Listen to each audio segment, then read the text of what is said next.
Jonas entered the annex room and realized immediately that it was a day when he would be sent away. The giver was rigid in his chair, his face in his hands. "I'll come back tomorrow, sir," he said quickly. Then he hesitated. "Unless maybe there's something I can do to help." The giver looked up at him, his face contorted with suffering. "Please," he gasped, "take some of the pain." Jonas helped him to his chair at the side of the bed. Then he quickly removed his tunic and lay face down. "Put your hands on me," he directed, aware that in such anguish the giver might need reminding. The hands came, and the pain came with them and through them. Jonas braced himself and entered the memory which was torturing the giver. He was in a confused, noisy, foul-smelling place. It was daylight, early morning, and the air was thick with smoke that hung yellow and brown above the ground. Around him, everywhere, far across the expanse of what seemed to be a field, lay groaning men.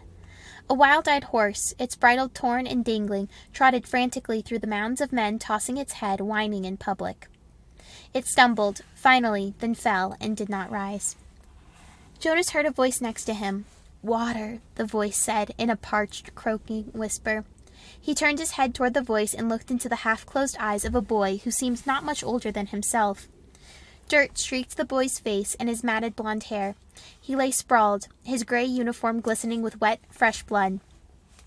The colors of the carnage were grotesquely bright, the crimson wetness on the rough and dusty fabric, the ripped shreds of grass, startling green, in the boy's yellow hair.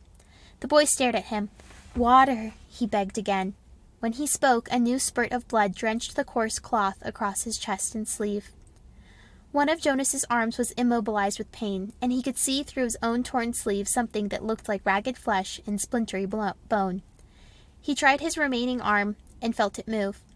Slowly, he reached to his side, felt the metal container there, and removed its cap, stopping the small motion of his head now, and then to wait for the surging pain to ease. Finally, when the container was open, he extended his arm slowly across the blood-soaked earth, inch by inch, and held it to the lips of the boy. Water trickled into the imploring mouth and down the grimy chin. The boy sighed. His head fell back, his lower jaw dropping as if he had been surprised by something. A dull blankness slid slowly across his eyes. He was silent. But the noise continued all around, the cries of the wounded men, the cries begging for water and for mother and for death. Horses laying on the ground shrieked, raised their heads, and stabbed randomly toward the sky with their hooves. From the distance, Jonas could hear the thud of cannons. Overwhelmed by pain, he lay there in the fearsome stench for hours, listened to the men and animals die, and learned what warfare meant.